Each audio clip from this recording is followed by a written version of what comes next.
Welcome back to The Explainer. Today, we are jumping right into an ancient fable that, believe it or not, doubles as an absolute masterclass in strategic psychology. On the surface, sure, it's a fun story about jungle animals. But just beneath that, it is an incredibly sharp look at strategy, ego, and the sheer power of keeping your cool when the heat is on. Okay, let's get into it. So, I want you to keep this question in the back of your mind as we go through this explainer. What actually happens when unstoppable strength meets unshakable patience? We usually think that the loudest, largest, or most forceful presence in the room holds all the cards, right?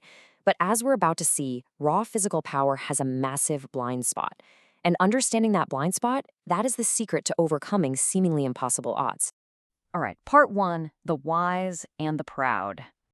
Let's set the stage and look at the stark contrast between our two main characters. On one side, we have Kavi the crane. Calm, snowy white feathers. He's the guy who is universally respected because he never lies, he never picks a fight, and he solves problems with pure, unadulterated patience. Then, on the total opposite end of the spectrum, you have Raja the lion, the literal king of the jungle. He is strong, he is fearless, and oh boy, is he proud.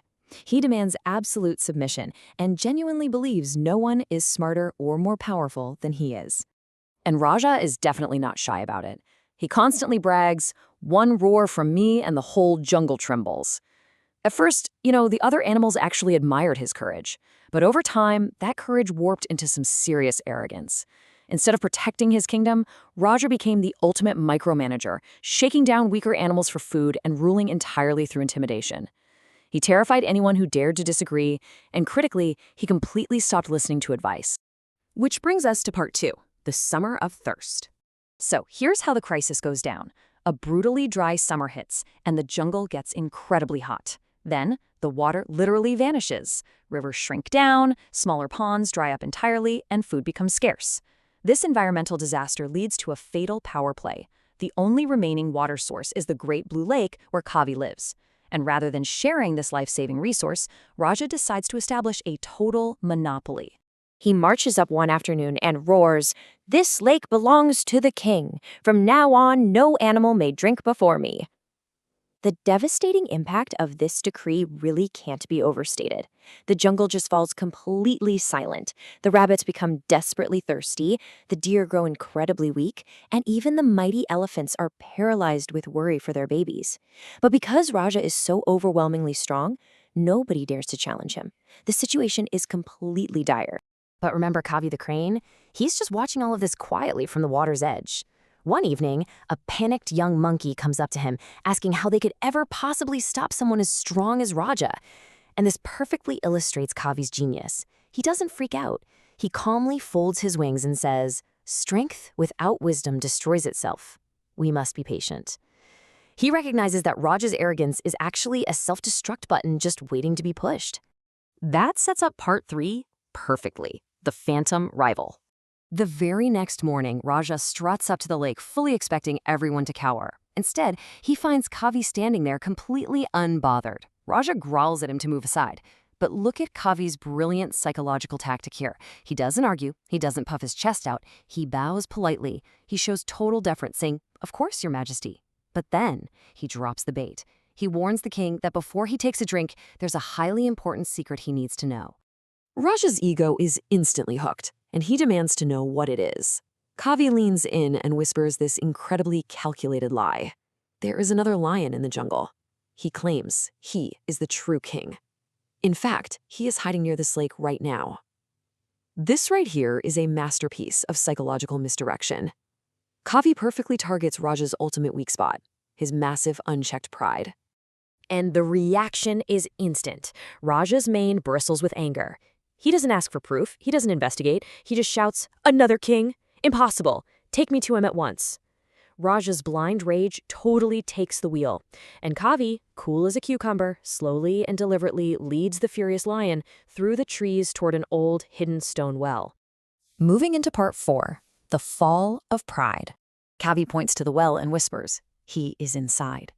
Now, the water inside this well is perfectly clear, almost like a mirror. Raja looks down and sees his only reflection staring back at him.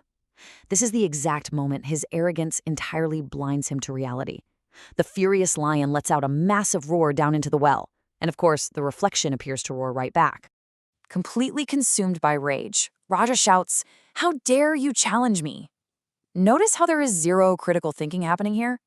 He is so obsessed with being the undisputed alpha that he literally cannot even recognize himself.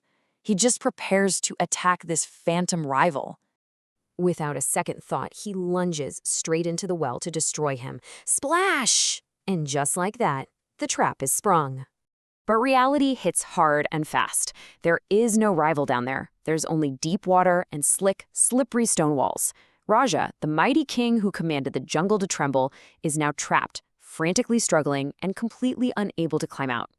Kavi's weaponized patience just flawlessly dismantled Raja's brute force. Which brings us to our final section, the power of patience. Kavi peers over the edge at the exhausted lion. And he doesn't gloat. Instead, he completely redefines what it means to lead. He tells him, a true king protects others. Pride without wisdom leads to ruin. It is a huge lightbulb moment. Raja, now freezing, wet, and deeply ashamed, finally grasps the magnitude of his mistake. But here is where the real grace of the jungle shows up. The other animals gather around the well. Honestly, they have every reason to just leave him down there. But instead of mocking the tyrant who bullied them, they choose teamwork. They drop long vines down into the well, and together they actually pull the heavy lion out to safety. And you know what? It completely changes him. His transformation is absolute. From that day onward, Raja stopped bullying the weaker animals. He shared the Great Lake fairly with everyone, no matter their size.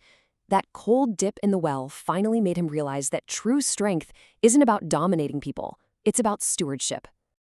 After that, whenever the younger animals started bickering over who was the strongest, wise old K would just smile and drop this timeless gem. Patience sees what pride cannot. It perfectly nails the moral of the story. Wisdom and keeping your cool will always, always outlast blind anger and arrogance. So that leaves us with a pretty big question. We all have those moments where we just want to roar, right? Where we want to force our way through a problem with sheer ego. But Raja's reflection in the well is a brutal reminder of our own blind spots. When we let pride take over, we end up fighting phantoms. So I ask you, what hidden solutions, what actual realities will you see when you finally step back, put the ego aside, and practice patience? Thanks so much for hanging out with me for this explainer, and I'll catch you in the next one.